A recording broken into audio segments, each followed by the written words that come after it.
Hello, hello, hello, and welcome to the first edition of Bomb3r's Blitz on the College Football Mafia Network. I'm your host, Nathan Bomber Brown. I'm going to be going solo. This is probably going to only be right around an hour. I have two things I want to cover today, the house settlement and kind of where that stands. We do the homework, so you don't have to. And then I'm going to redress and go through it again.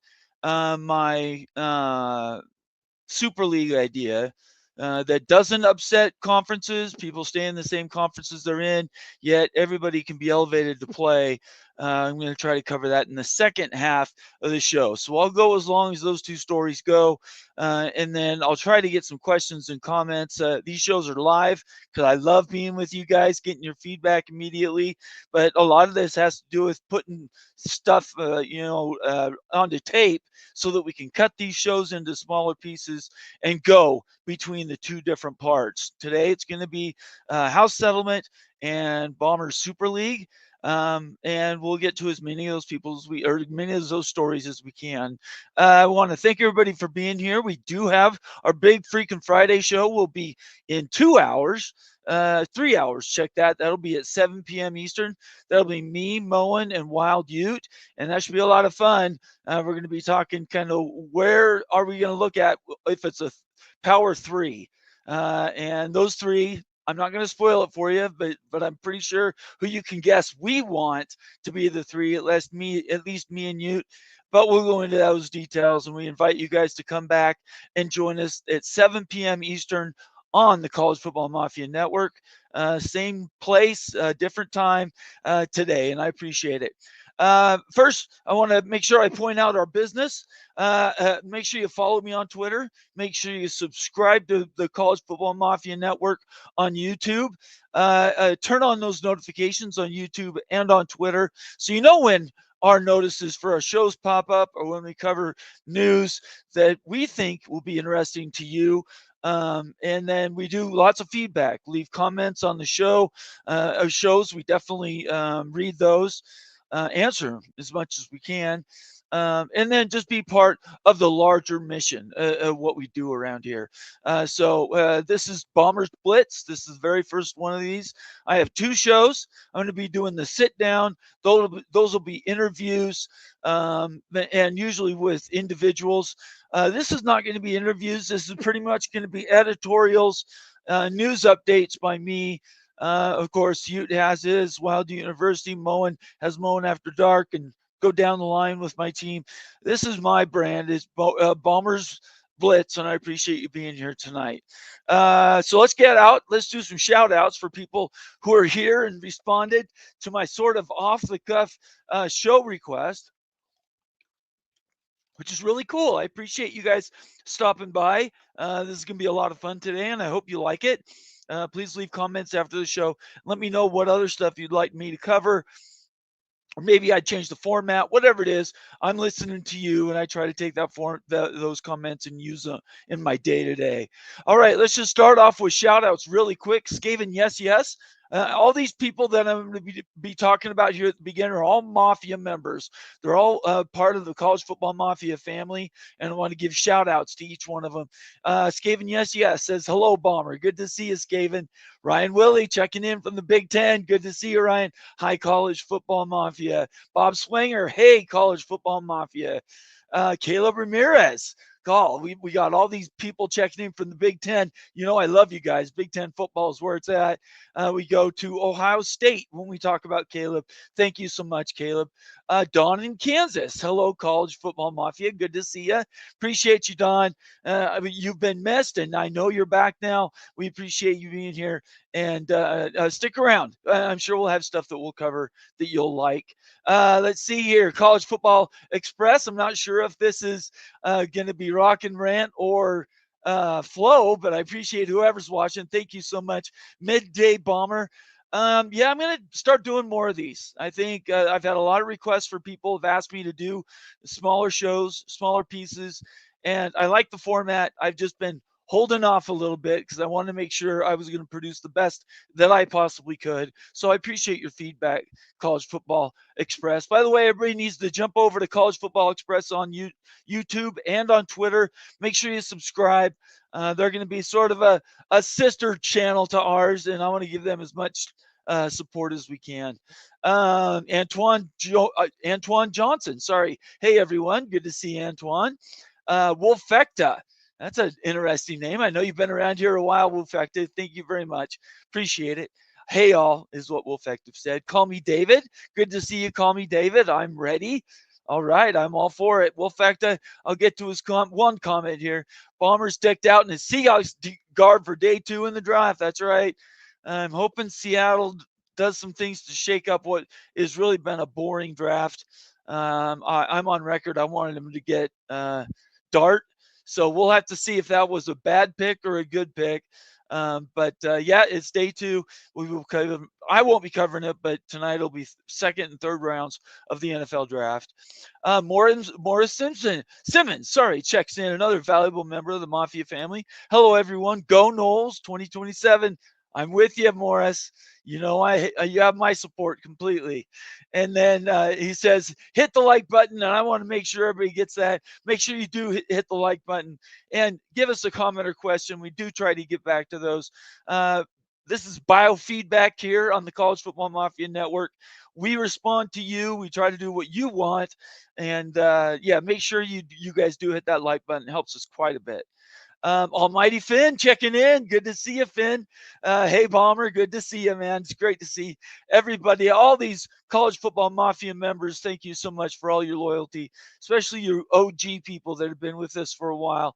I'm very grateful to you. I told you I'm going to get to questions and comments in the show if I can, so feel free to leave your comments. I'm solo driving here, so I'm probably not going to be able to pull a bunch of ad hoc questions out of the gallery, but what I will try to do is get to as many as possible at the end of the different segments. I want to make sure everybody knows we always defer to member comments. That's all those people's names with the little S symbol next to them. Those are members. And then we defer all super chats. And also, if you become a new member or gift some memberships to other people, we obviously read those comments as well. But everybody can leave them. I just might not get to them, especially if it's a non-member comment. All right. I'm just going to jump in here because everybody knows what we're talking about. Let me get this off here. Let me get to my proper banner. Okay, so my banner below me here says House Settlement on the Precipice. Are the A4 NCAA pushing their luck, which I've been saying for a long time? And if so, what are the implications of no ratification? If Judge Wilken does not validate, does not sign off on this deal that's been hammered out over a year ago now, what are the implications to that? I'm going to try to get to those news items so you guys get the information directly from the experts, and then we'll talk about it a little bit. So everybody knows I love Mitt Winter. He's one of the all-time greats in my opinion. Let me bring up his comment here. So I'm going to be referring to Mitt Winter quite a bit, and then there's other articles that owners I'll also get to. So first, and let me get this off here. Sorry. Let me get this comment off so I don't have to worry about two. That one doesn't need to be going. Okay. And let me make it full screen or make it little screen. It doesn't matter. So Mitt here says, and this is response to Judge Wilkins basically saying, no, I'm not going to allow you to do these roster limits. I warned you 2 weeks ago. You were told to change them. They did not change them. And now this is where we're at. So let's quickly read his comment here. Mitt Winter, let me post his comment from X. So we always give credit where credit's due. All right. He says, in a response to a Ross Dellinger article, first I'll read Ross Dellinger's summary. Judge Claudia Wilken issued an order related to the House settlement today, giving attorneys 14 days. It's really important. 14 days to phase in or grandfather in roster limits, or she will, not maybe, will deny the entire House settlement. So let's talk about that for a question. Okay, will deny the entire. This is a deal they've been working on for like 5 years in pieces. Over 5 years, this deal's been in the works, and it all comes down to roster limits. So I'm just going to ask you guys what I have always thought is an obvious question. Why is this the thing that people want, the hill they want to die on? Why is the P4, I call it the A4, and the NCAA, why do they want this to be the thing? It's right now, it's the hill that the entire deal could fall on. Just think about that. It's crazy if you think about it, but they want to regulate who's on these teams, how they get there, and then the next step will be, once it's approved, then they'll go in and start doing things like dialing back transfer rules. Maybe they'll touch NIL again. Whatever it is, it's all based on this House agreement. And I'm going to get to that tweet in just a second that will refer to that. Mitt Winter, let me get to his comment. He says, the NCAA P4 thought Judge Wilken wasn't serious about phasing in roster limits. Duh. She said it more than once. She said it, she gave him 2 weeks 2 weeks ago. Now they're giving him another 2 weeks. It's just it's asinine to me that the A4 and the NCAA are willing. This is the hill they want to die on. I continue, or Mitt continues. She was and said she'll deny the House settlement without agreement to phase them within 14 days. Any disruption that may occur is a problem of defendants and NCAA members' schools' own making. In other words, she is saying to their faces, you guys have to lie in the bed that you made. This is not going to be on my, this isn't going to be something that you're going to come back and get to like ask for a re-review, right?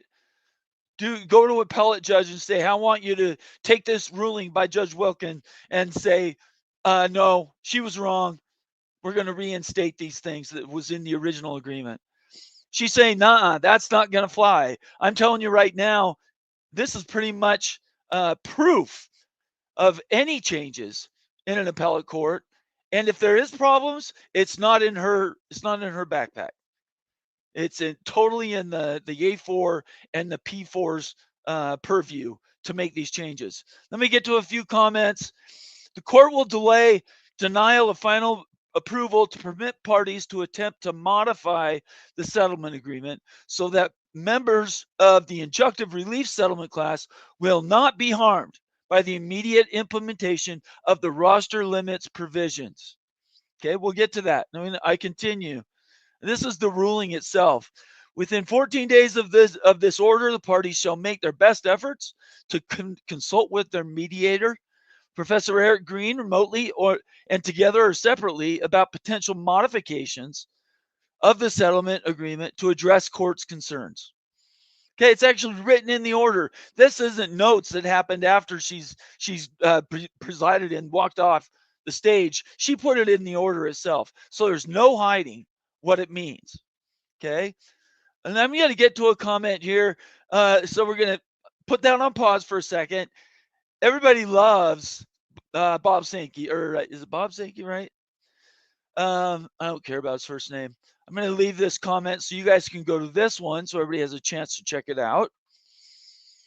So this is a review by Ben Portnoy, but the original comments come directly from SEC commissioner, and he says, you're seeing now over the issues of contract law that are on full display now, what are the second and third order effects? Legal minds can debate that. One of our realities now is anybody with a law degree, hello, Mitt Winter, and a Twitter account is like an expert. Okay, how asinine is that, everybody?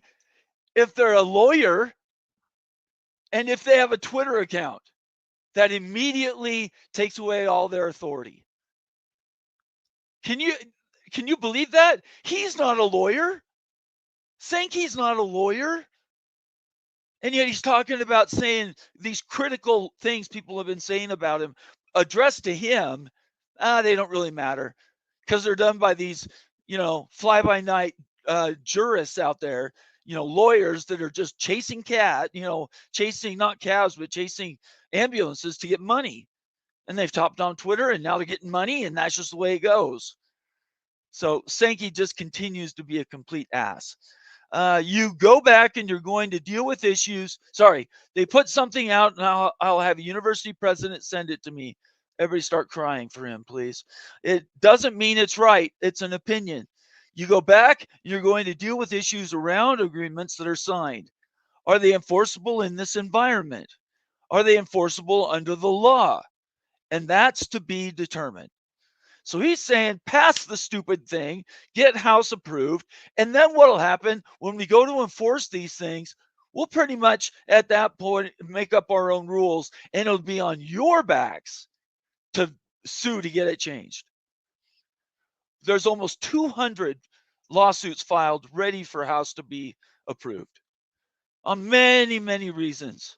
Disenfranchised universities, which is the one reason I thought it would be immediately taken off, right when it was talked about last year.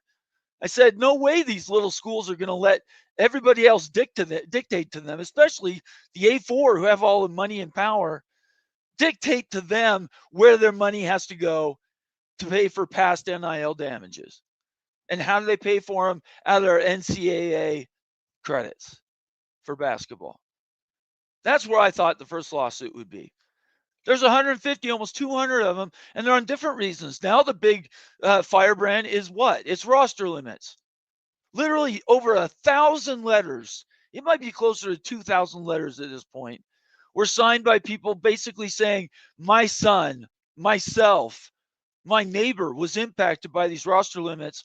These are my dream schools, and that's where I always wanted to be, but because you're limiting the roster, I can't be on that team. And it's not for any other reason than it's just arbitrary. There's not a lot of specifics around the reason. So it's insane. Okay, so that's Sankey.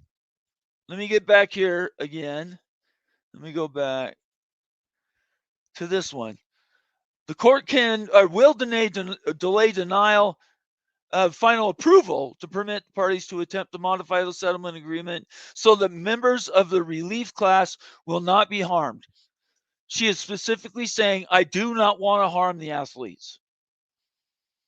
So you're going to have to make these changes.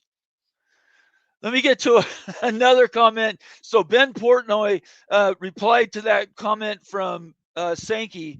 And his comment was, SEC Commissioner Greg Sankey spoke to the World Congress of Sports. One question that came up, how can schools, among other things, enforce contracts amid this transactional period? In other words, how can a school enforce an NIL contract? Well, no, what they would call a revenue sharing contract when there's nothing to base it on. The House hasn't been approved yet. Does everyone? I know you understand it because you're the smartest people in social media broadcasting, watching my channel specifically now, along with a bunch of our partners. Greg Flugar being at the top of that list. But how do you answer that question? They built everything around it. The entire apparatus is built around the House settlement. And now the judge has given them 12 days to fix it. The best way to do that, I've been reading, is grandfathering them in over a period of years. Leave it where it is this year. Next year, cut it down by a percentage. The next year, cut it down by a percentage until eventually, after 3 or 4 years, you get to the number that you want to be at, which right now I believe is 105 scholarships. That's where they want to be. The current rule is 85. So there's 20 scholarship difference there. But then you get rid of the walk-ons and you get rid of the players that aren't getting scholarships. What are they called? Walk-ons, personal walk-ons or something like that. Player walk-ons. Anyway. So everybody's calling them out and saying this is just garbage, right? This is completely made up.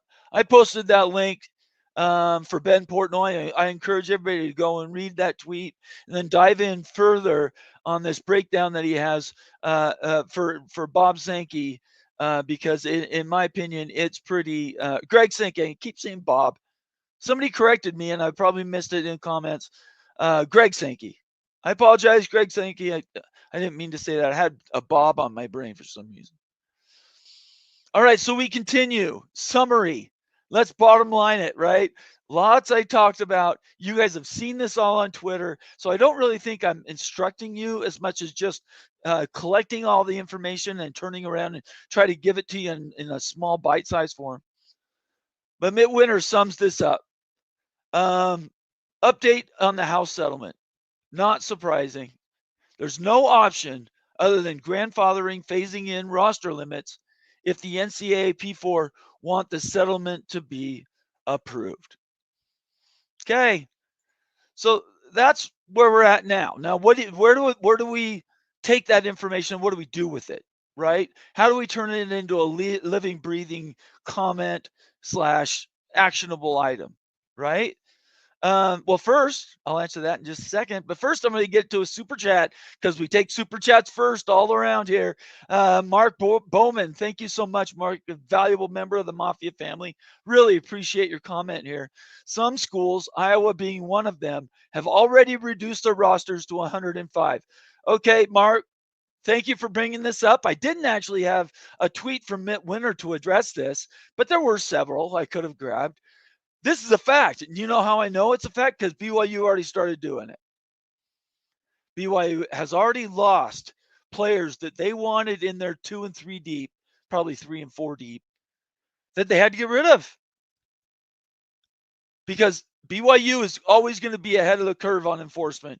They don't want any questions about the way they run their programs. So the minute there's a change that might affect them and could be perceived as a bad hit against the church, the Church of Jesus Christ of Latter-day Saints, BYU is their flagship, right? They're not going to deal with any of that. So they've already started cutting down. I believe the last number I heard was they were down to 115 or 120, but that's out of almost 150 they had in spring camp. Everybody gets a uniform, right, for spring camp. So you have disappointed players out there.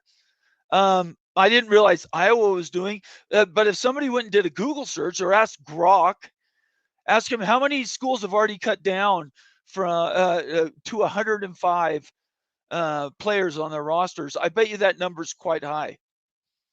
I would be willing to bet it's at least 50%. Now the smart schools, and let me get to that. Let me get to that one. How do I want to say this? That's not the right one either. Damn it! I misplaced the one I wanted. There is a tweet, and I'll find it on Twitter and I'll post it out, that basically says all of this is screwed up in the first place. All of it's screwed up. The moment House was announced last year, everybody went to implement it, right? Everybody said it's done. Temporary approval was given in the fall. It's really done now. So we're just going to start doing NIL contracts, revenue sharing contracts, roster limit cut downs, on the line, down the line, down the line. All these things that are in the House settlement, schools have already started writing contracts and handing them to players saying, you have to sign this contract. The player goes, well, I'm not signing anything that isn't executable today. You guys can change it later, and I'm not going to do that. So you have all these players sitting ready and willing for the House settlement, and if they sign a contract, it could go the way of the dodo if House never gets approved. Or the reverse would be all these schools are complaining because nobody will sign their NIL deals. And in doing that, you are naturally leaving people out. And the reason is the House deal is not approved. So it blows me away that we got here. Everybody started putting these contracts together based on a contract that isn't even finished. Settlement, not contract. The House settlement has not been approved. So they have 14 days, now 12 or 11 days, to get that thing approved by Judge Wilken. That's it. There's no ifs, ands, or buts about that.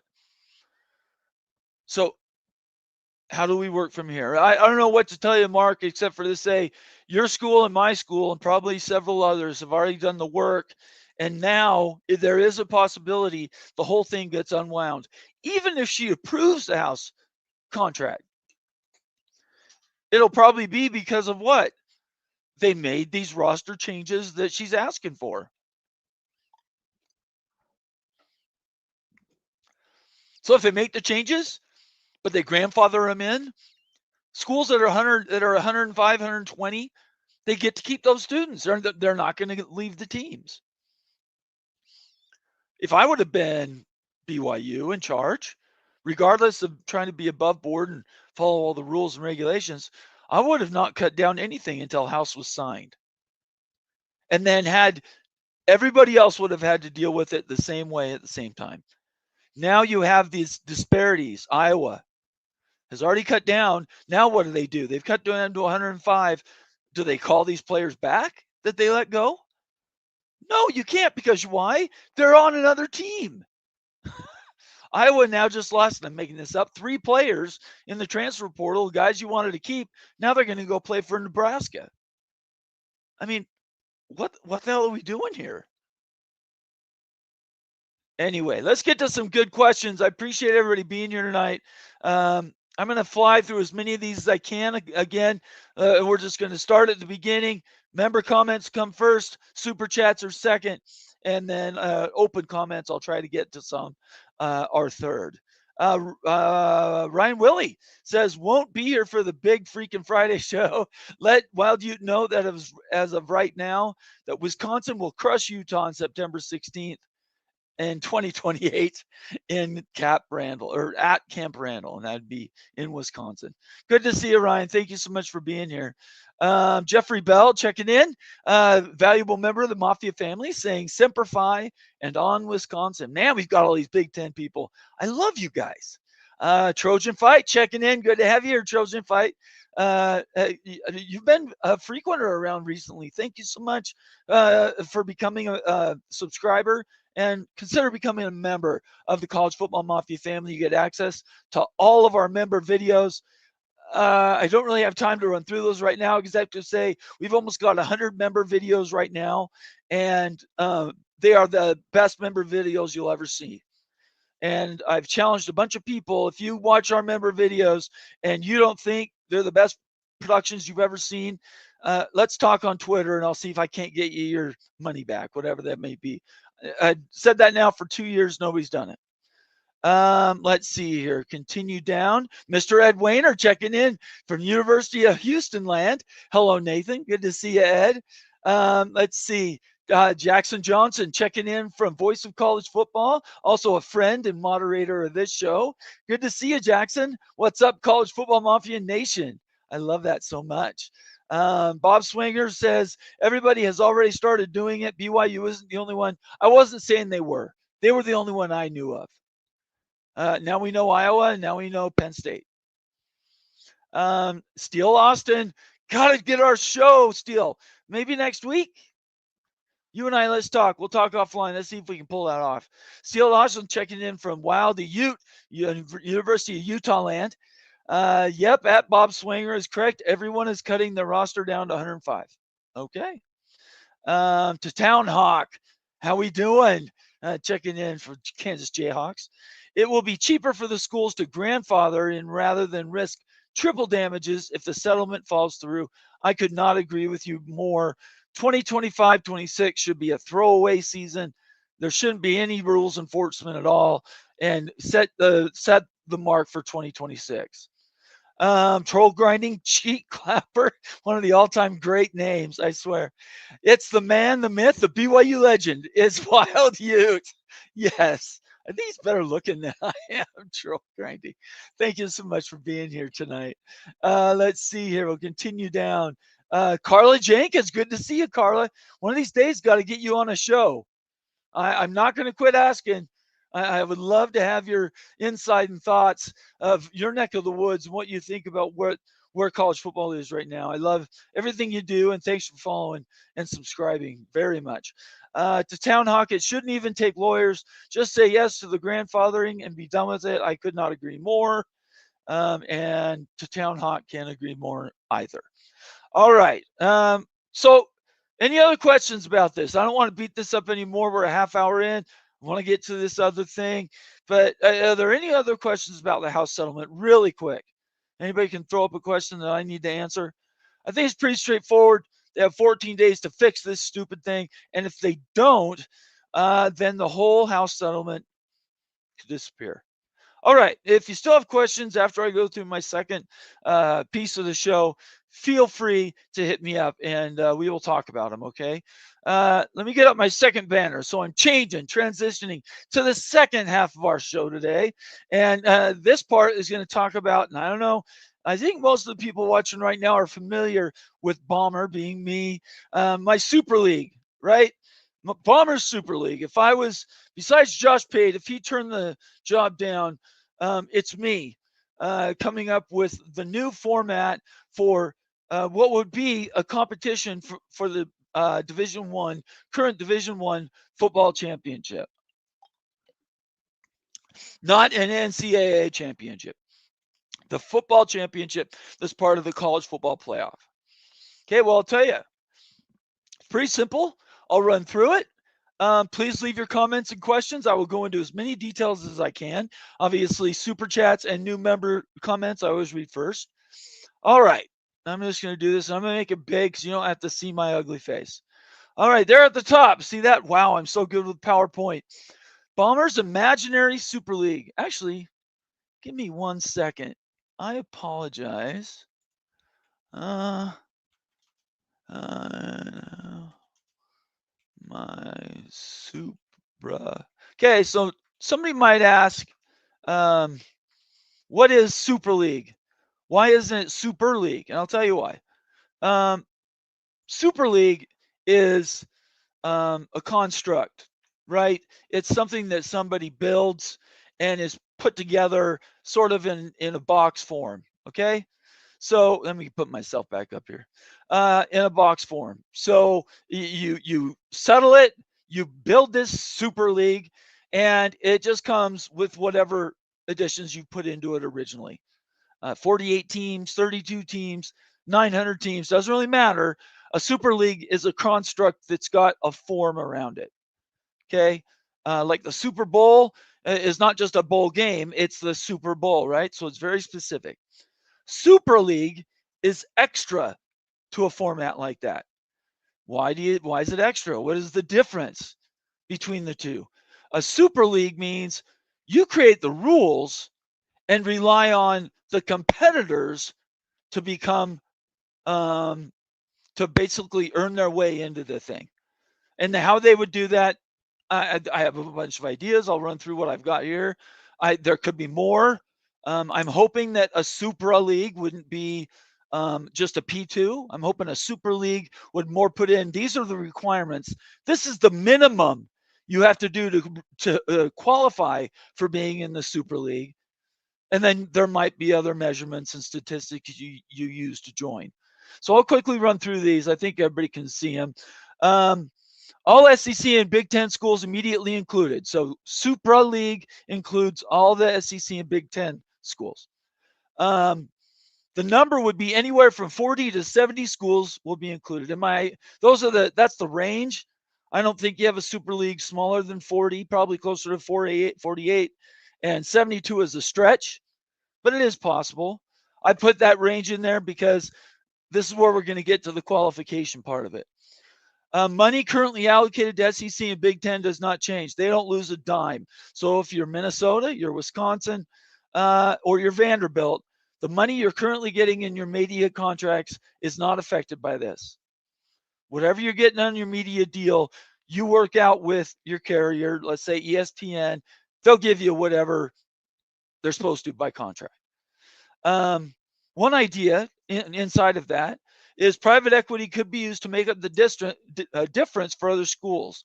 What that means is if you're on the lower end, say your team's 71, but you can barely qualify without really breaking your finances, private equity is one of many options you could use to get that qualification number up to be included in the Super League. Total payout is dictated by and for each school independently, meaning when you win, you get more money. If you don't win, you don't get a lot of money. That's why the media, this is different from the regular media deals. Completely different from the other media deals.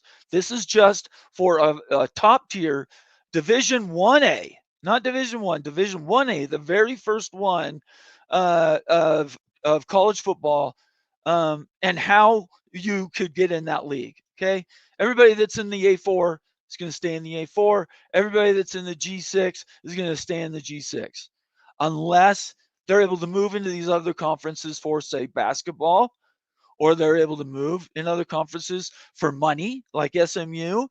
I'm not ruling any of that out because I don't care about your conferences. This is conference agnostic. If you do not qualify for the final 16 slots in the championship, so yes, you read that right. I have a 16-team playoff at the very end. You do not get a participation bonus. In other words, you're not going to get a bonus because bonuses go to conferences, and this isn't a conference. Now, they could come up with minimum participation. You get private equity to build a Supra league. You're probably going to have finance to give everybody that participates money. And a good analog for that is the Premier League in England. If you qualify first, you have to qualify. If you're willing to spend, I think it's $100 million or more on your roster. No. That's a different number. I don't know what the minimum is for your roster size. It might be 40 or 50 million. I'll try to find that out. I'll make a note and I'll try to find that out. But regardless, to qualify for the Premier League, you have to meet certain participation criteria and then certain money. They don't want somebody coming in that has no money because you can't compete and you'll embarrass the league, and they don't want that. Other schools wanting to participate must meet minimum criteria, facilities, revenue sharing, minimum levels of NIL participation. So I hope that's clear. There are the qualification, minimum criteria, those things I just discussed, the minimum qualifications for the Premier League, they have to be met or you do not qualify. And you would not be included in the Supra League. Okay. Let me see here. Playoff format really quick. 16 teams, first round, all home games. No buys, seeded 1 to 16 based off poll or whatever the ranking is. No reseeding, no auto bids. Prize pool money to be shared either with the schools themselves or their host conference. And I believe right now the host conference gets that money. I believe Bob Thompson told me that. If I have that wrong, somebody correct me. But Bob told me that most of that, normally that money is shared. Now the team that earned it does usually get a bonus on top of that, but the money goes to the conference, which is why we talk about Notre Dame so much, because how much money Notre Dame has, they earned like $48 million by getting to the final or semifinal in the CFP. Insane money, and they don't have to share it with anybody, which is why, as part of any new league, any new realignment, in some way, shape, or form, Notre Dame needs to become to heel. If they don't, then they wouldn't be able to participate in the playoff. Now, in a Super League idea, Notre Dame would be in because they're not in a conference. They don't have to be in a conference to be in the Super League. Okay. Let's see. Do I have one more slide? I can't remember. Governance, and this is the rules-based stuff that backs up everything that would be in operation. It's an A4 world. The A4 is taking over the legislation, is taking over the all the measurements, all the criteria to participate. All that is required and going to be controlled by the A4. Rules enforced by a new A4 commission, czar or whatever. That's where Josh Pate wants to sign up. One more time, the Super League composition. Big Ten and SEC in. Other A4 which want to participate meet the minimum criteria. Any other school which meets the criteria, assuming there's a spot to be included. 64 teams probably does not include a G6. That's me surmising, because 72 does include some, which is great, but I would rather have that G6 qualification be expanded to, again, if you meet certain criteria, and as long as you're not locked out by the powers that be, then you should be able to get in. I don't know what that looks like. It would have to be something we talk about. And this is another Nathan Bomber Brown idea that nobody loves, but I think there is some sort of romance to it. And that would be relegation could be included. It's not required. It's just an idea. But if we include relegation could include anywhere between 4 and 8 schools each season. The first season, there would be no relegated teams because haven't competed. After the third regular running of the season in the Supra League, at that point, then you start relegating schools that just can't keep up. They want to stay in because they're going to get more money, but it's really impossible for them to compete because they just don't have what it takes to be included. Okay, so a relegation would be something fun, but there are so many barriers for relegation. Scheduling, how would you deal with promoted and demoted teams? Is it even possible to do a model like that in a Supra League that's 48 to 72 teams? I don't know. It's more romance than anything, but I think there's something to it. So that's Bombers Super League. I don't know what you guys think about that, but I have this crystal vision. House settlement does get approved. They grandfather in the roster limits. The A4 puts out their governance. The CFP settles the 2025, then the 2026 ongoing CFP structure. And then from that, we will start to hear different things. We will hear the A4 staying the A4, but the P2 are really driving the bus no matter what. Or we'll hear that they've had big money come in and say, we'll put a Supra League together for you, and we're going to run it and own it, and we will pay you to participate. And that's going to be in the many, many billions of dollars if somebody could pull that off. If I was a billionaire right now, I wouldn't buy an NFL team. I would do whatever I could to build a league like this, because I will be a trillionaire if I do it. Absolutely perfect idea. I one last time want to define the difference. Super League is a canned product.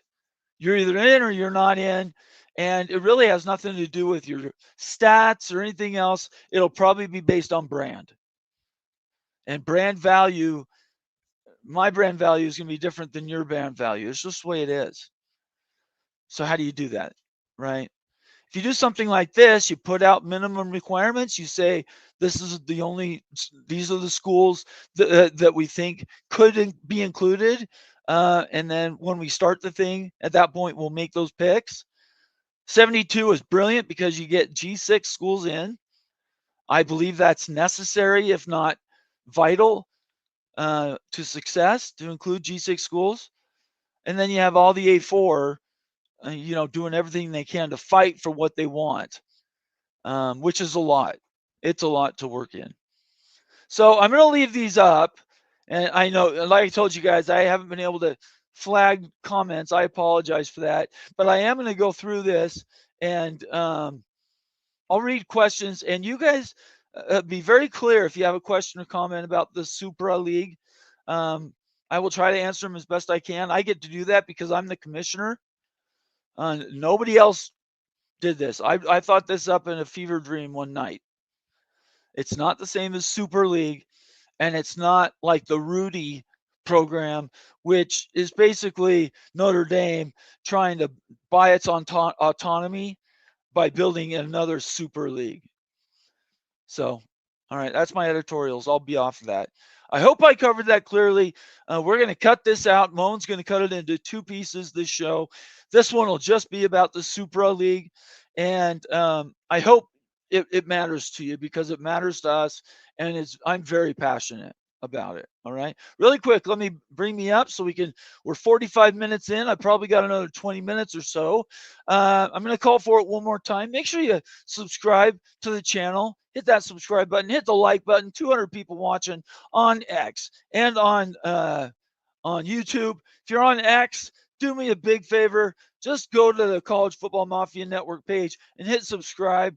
The reason I share I could just make this a members only video, but I don't like to do that. From a business standpoint, that's how you make stuff work. I'm more about sharing the wealth with everybody else. So if you're watching on X, do me a favor, leave a live comment. I read those during the show, and then at the end, it really helps us with our subscriptions. We're trying to get to 45,000 subs by the end of the summer. All right. Lots to talk. So follow me on Twitter, subscribe on YouTube, turn on those notifications. Okay. Let's get to comments and questions. And I'm going to work. I'm sorry, guys. I got to work backwards because I don't think I've seen a super chat. So I'm going to go backwards and try to answer as many of these questions as I can. Let me bring this back up so people can see. Okay. If you have a question about Super League and there's a slide you want me to go to look at and reference, just let me know which slide that is. Benjamin Hawks, welcome to the channel. I'm not sure I recognize you, but certainly if I haven't seen you before, you're welcome now. Make sure you subscribe to the channel. It's free. Give us a thumbs up. Follow me on Twitter and get involved. I bring guests on all the time that were viewers. So if you're one of those people and you're watching on Twitter, you want to get involved with this show, you think you have a lot of good takes to talk about, I've done shows with a bunch of different types of people, and I love meeting more. So don't hesitate to do that. Benjamin says, no one cares about the group of leagues. Few care about most ACC or Big 12 either. It will do fine with 40 to 50 schools. That's a pretty common comment, Benjamin. I hear it. Being one of the ones that is represented in the Big 12, I have a question for you. Do you see BYU as one of those top brands? You'd have to have more than just the SEC and Big 10. You're going to have extra slots. Is BYU one of those slots in your mind? And who is your school? Tell me your school too. But thanks for being here, Benjamin. I appreciate it. Let's see here. Bob Swanger says, no, sorry, grabbed the wrong one. To Town Hawk, Boise State, Wazoo, Oregon State. I love all three of those schools. Have all had games that have done comparable numbers at one point or another due to different circumstances. Heisman player, Leach mania, et cetera, et cetera. Everybody knows I'm a fan of all three of those schools. Washington State being my home state, just an hour from my home, actually, an hour and a half. Oregon State because they're in Pac-12, the original Pac-10, which is what I care about more. And then Boise State, who has been playing above their heads for 25 years.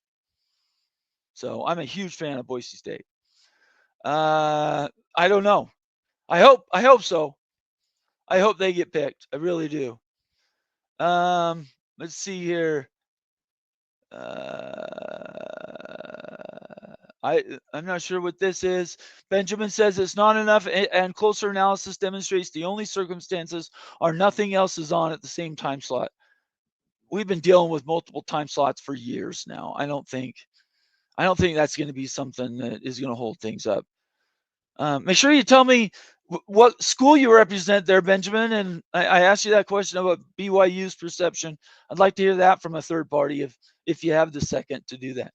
Troll Grinding Cheat Clapper says, I'd be fine if the 4 top teams in each conference played 2 separate games and the winner of each goes to the CFP and cut the number of teams and games, some in a CFP. I know exactly what you're saying, Troll Grinding. I will say this. I love the semifinal games for all the conferences. I've loved it since I first heard it. And I can't remember where I've heard it. It was like 3 years ago. Somebody said it as an option. And I think it's a brilliant idea. I think all the conferences should do it. But I don't think you need to reserve any CFP slots. The schools that are going to get those are going to get those anyway. And you're going to have more of a feel. Like the Big 12 was a perfect example, right? You have 3 teams that all were number 1 in the conference. And if you have a semifinal, how amazing would BYU, Iowa State, and Colorado, Arizona State have been, or swap those around? That would have been mad numbers for that championship game. I think, yeah, that's got to be in the big picture. Has to be. Let's see here. Call me David. Let's see. Call me David says if all colleges are not included in the future of college football will not excel long term. So let me ask you a question like this. Call me David. Do you believe, and I'm not going to knock any school, these are just examples because people know who they are. Do you believe Ball State and Ohio State should be competing for the same championship? This isn't basketball now, right? Where you get many, many games to sort out a season. They've only got 12 games. For some people, 13. I don't see in a reasonable world where that's really as it should be. In my opinion, once you get the number on the Supra League, the next tier down, then that Division 1B, whoever those schools are, they should be competing for their own championship. Now, during the season, I think you should have games across.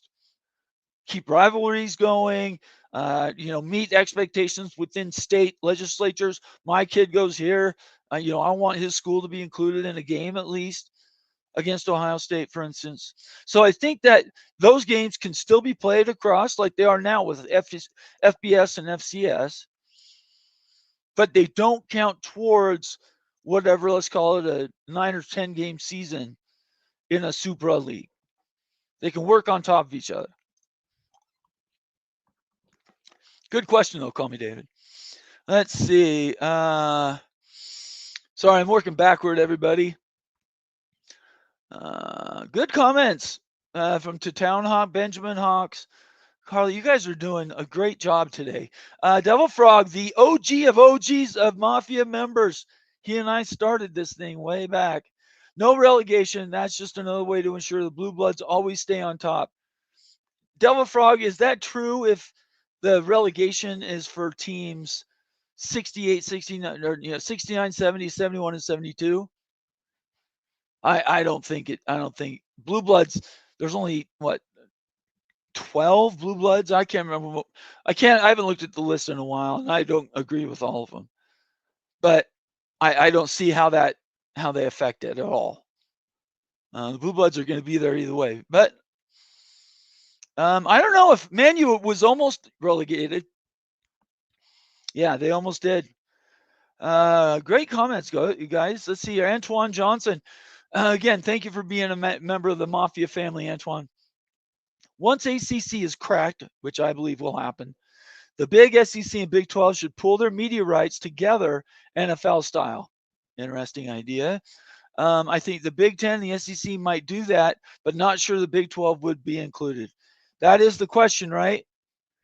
In my opinion, and I've been saying this for a very, very, very long time, in my opinion, the conferences that will be alive in 2 years playing big-time college football will be the Big 10, the SEC, and the Big 12, and they will all be between 20 and 24 teams.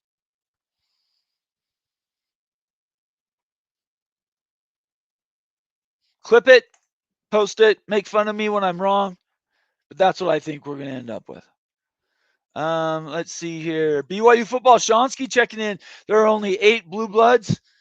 Yeah, I'm not really getting into that because I think Miami's a blue blood and other people don't. So whatever. P2 just needs to expand up to 48 teams and then break away. That's the ideal Super League. Hope it includes Utah. But even if not, that's the ideal Tier 1 language or league for college football moving forward. I know you and I just disagree about this one, Steele. I don't think that's true.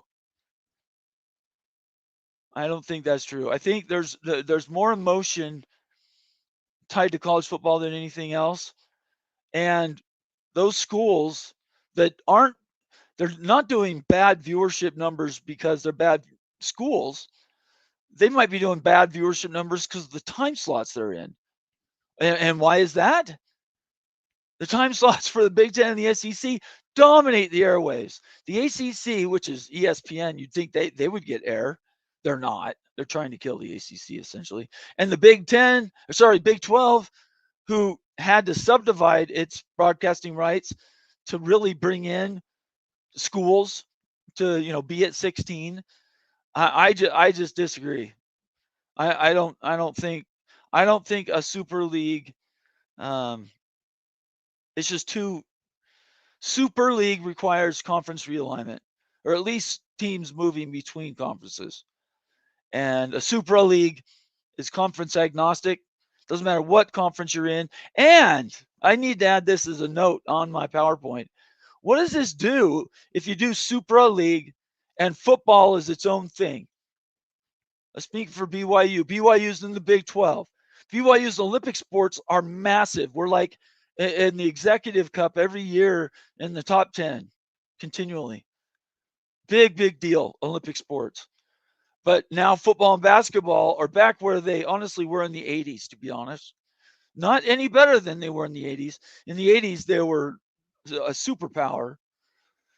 Anyway, regardless, I think if you have a brand like BYU, you're going to want it for the brand. You're going to want it for the viewers, millions and millions of kept viewers. And a Super League means you don't change basketball conferences. You don't change your Olympic sports.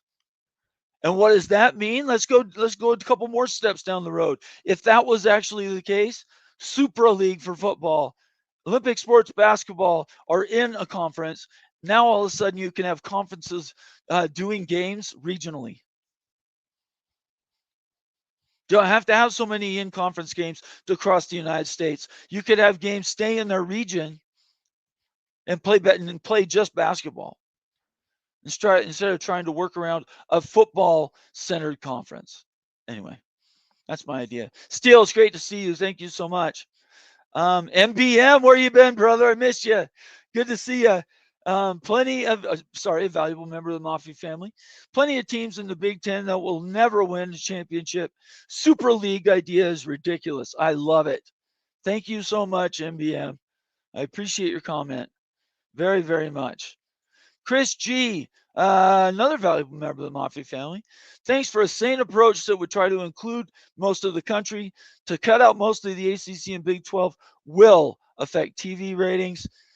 That's certainly a thought. I don't know if it would or wouldn't, but I know that the passion level would drop, and all the other leagues, while people will watch them, the Super League will just eat up the viewership for everybody else. So thanks, Chris. It's good to see you. Let's see. BYU football, Shonsky says anybody that has the money to compete should be allowed in. I'm kind of with you there. I think money's going to be a big part of it. And in my opinion, the way you do that is you say, we're going to require you contribute this much in NIL and this much in revenue sharing, along with meeting all these other entrance requirements to qualify for a Super League. I mean, and there's going to be schools that are going to be stretched. There are going to be A4 schools that are going to be stretched. I'm not going to name them, but everybody knows who they are. They're going to be stretched. They're going to be stretched now to compete, if they're even competing. Anyway, gosh, you guys are so smart. Thank you so much for being here tonight. All right, let me scroll down more here. Let's see. Oops, what did I just do? Okay. MBM follows that up by saying, Ben, you have absolutely no idea what you're talking about. Saying Big 12 fans are less passionate. We are similar. We are a smaller alumni basis. That's why our ratings are lower than the Big 10 SEC. That's one of the reasons, MBM. I just said another reason is the viewership windows that we're in are not very good. Normally, we're up against massive matchups in the Big 10 and the SEC. If we just put the ACC on a back burner because most of their games are on ESPN Plus. So I don't know, but I know this: BYU as a brand itself. We're just the world's starting to see now what we've been doing for 50 years under the covers. Anyway, but MBM's right. I would argue Big 12 fans are even more passionate than some in the SEC and the Big 10. Anyway, let's see here. I like this one. Benjamin Hawks. I mean, Notre Dame is non-P2 team, and they made it to the final. They're a P2 team, Benjamin. They're their own. They're P2+1. They get voting rights like a conference. They're treated in the CFP like an entire conference, and they don't have to share any of the revenue they get from their basketball or football. Well, basketball is part of the ACC, sorry, but football, they get to keep all their own, which is it's just crazy. Unfair advantage. You can't even. Notre Dame hasn't won a championship since '88, almost 40 years. But you could also say in the same breath that they've been competitive, well, not dominant. They've been competitive the last 20 years, and they're way past the half line for being a contributor to a Big Ten or SEC than the other half of those conferences. So Notre Dame's not going away. Their brand is too big. They will be grandfathered in at some point. Let's see here. Daniel Gygax, good to see you, Daniel. At Call Me David, and the cart in real life split was filled by NASCAR boom. He's talking about NASCAR growing. The cart IRL, just so everybody knows, that's the Indy 500 cart, and when that broke up, it ruined kart racing. Absolutely wrecked this sport, and it has never recovered.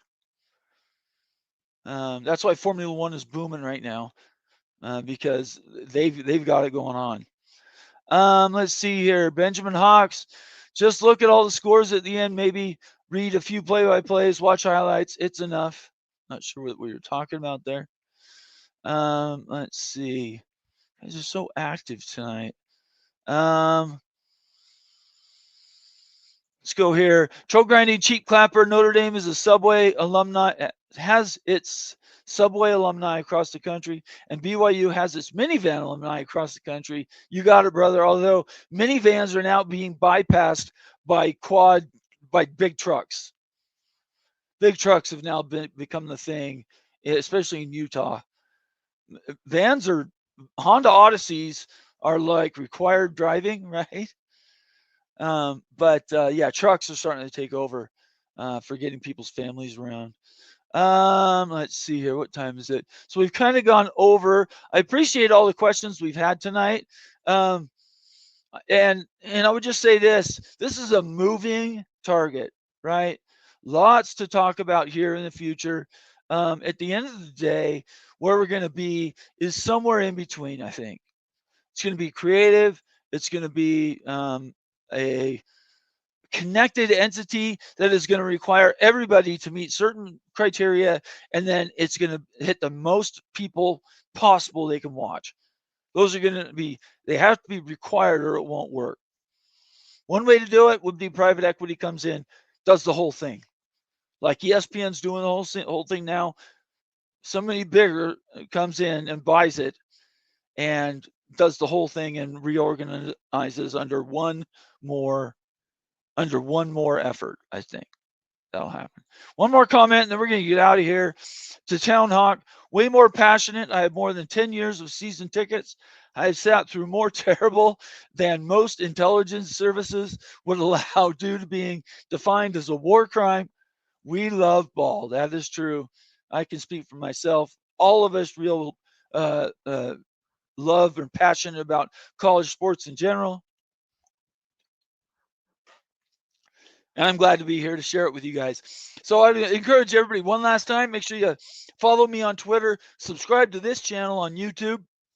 If you're watching on X, jump over to College Football Mafia Network on YouTube, hit the subscribe button, and you'll be notified. If everybody turns on their notifications, you'll be notified when our tweets go out and also when new shows are going to be broadcast, or when new member videos or regular videos are posted to the library. Those notifications go out as well. So make sure you subscribe, turn on your notifications on YouTube and Twitter, and just be, just be one of the guys. The College Football Mafia family is growing.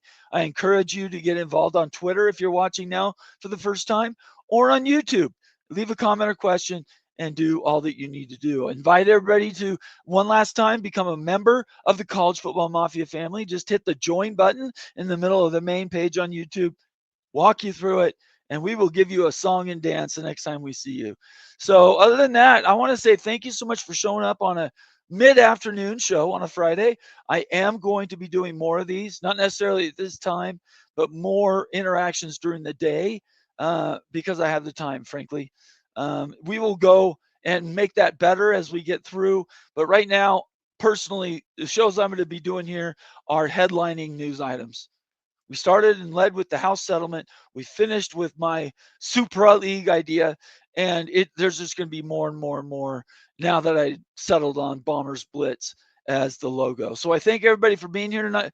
We'll see you in 2 hours at 7 p.m. Eastern time, right here on this channel, College Football Mafia Network, and our Big Freaking Friday show with Moen and Wild Ute, and we're going to be talking the dreaded what happens ACC schools, and what are the Big 12, SEC, and the Big 10 doing to sort of prepare for an eventual breakup of the ACC in some form, if that happens at all.